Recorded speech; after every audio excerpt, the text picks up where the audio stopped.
Anyway, I wrote the book because we're all gonna die. In the loneliness of my life, my father dead, my brother dead, my mother far away, my sister and my wife far away.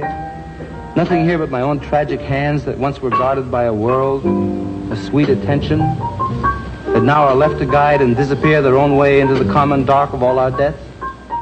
Sleeping in me raw. As we know, Jack Kerouac lived here in this house between 57 and 58.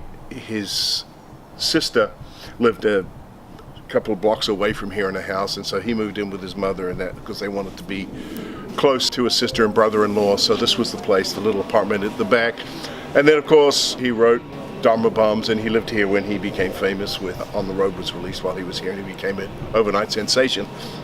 But then he moved on. He lived in a couple of other places in Orlando, and this house was sort of forgotten. Eventually we succeeded in buying it, the house, and then we turned it into to preserve it. And then the residency program was also started in 2000. In 2000, when our first resident arrived. And so we've had since then, I think Glendaliz is our 63rd resident in the house.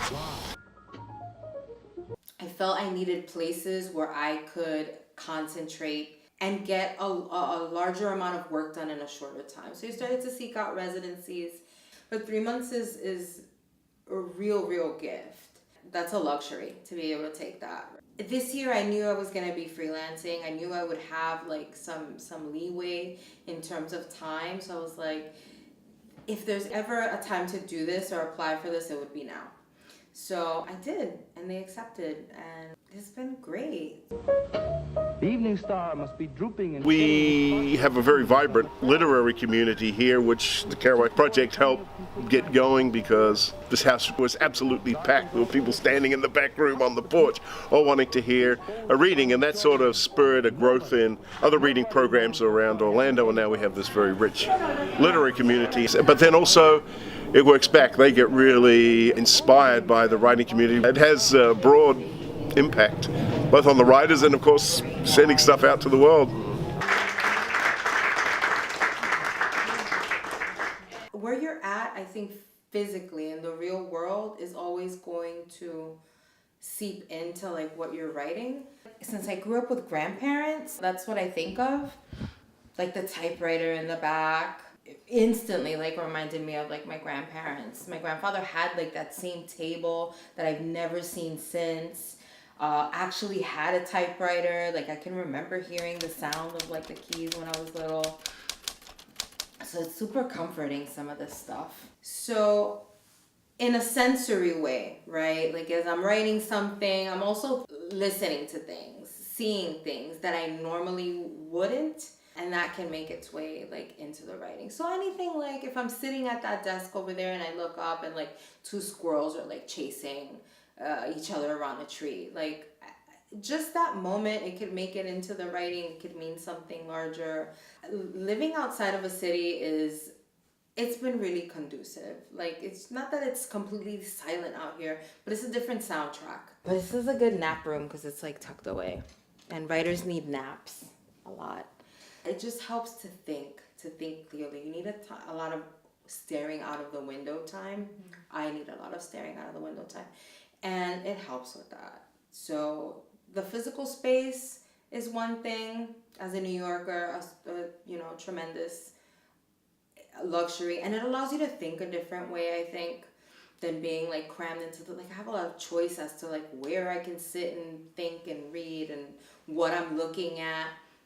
And usually I sit here and work. I rotate a lot throughout, but there's only certain spots that I sit in and work. I've tried sitting outside to work, but people are super friendly in Florida, and they will they'll wave, they'll stop, they might ask a question. And I generally do like people, so I will stop and answer, and I'll be super friendly too. But then I realized my whole morning has gone by and I didn't get anything done. So I don't sit outside too much.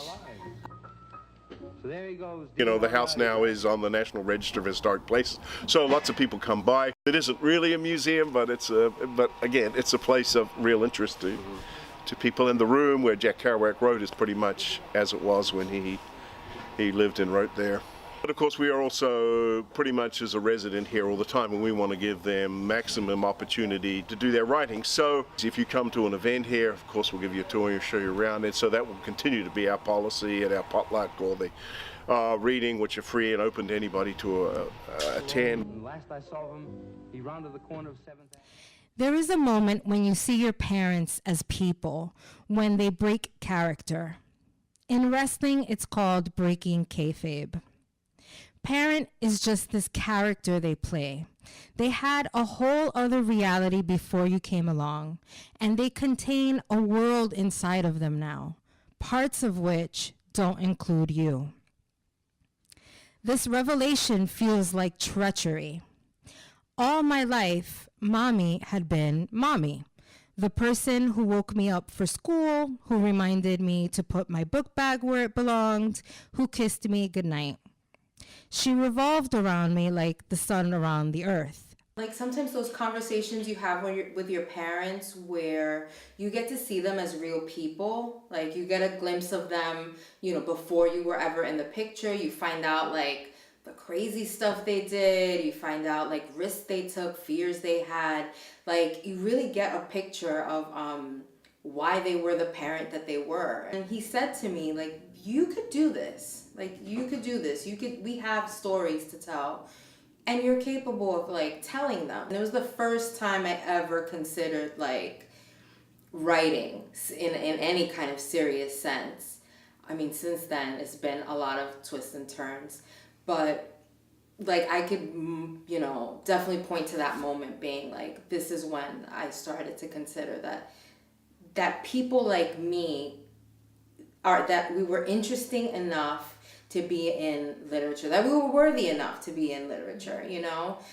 Women, like, and these stories, I was like, these are all people trying to get free. Free from what? From the circumstances of their lives. They're trying to get free from maybe political situations, societal expectations.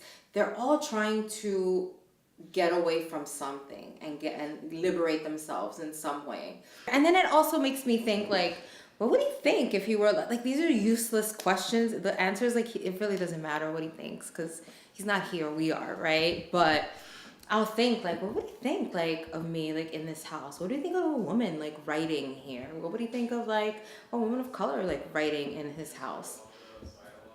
But that's really just me, right? Like I'm my own Jack in my head. He became what was known as the father of the beats, which was a title he hated.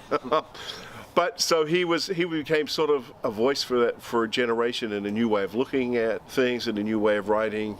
And so that's his real importance. He died in Florida in 1969 in St. Petersburg at the age, I think, 48. So he didn't have a particularly long life, but he had a big influence on American literature and still does to this day. And there's still lots of people out there who love his work, read it.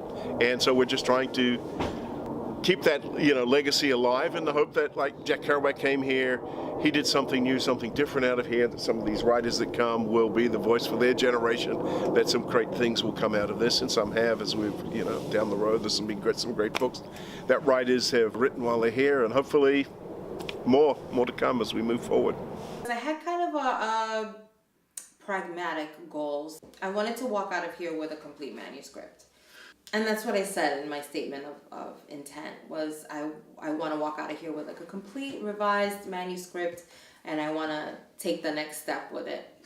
The pressure, the deadline is you. Like it's in you. It's self-produced. Like I did the most and the best that I could, and I can walk out with it like feeling pretty good about it. Stories are a way of slipping away from your life, but they're also a way of drawing closer to yourself. And the stories in those books I read as a kid were no different than the stories I watched unfold in the ring.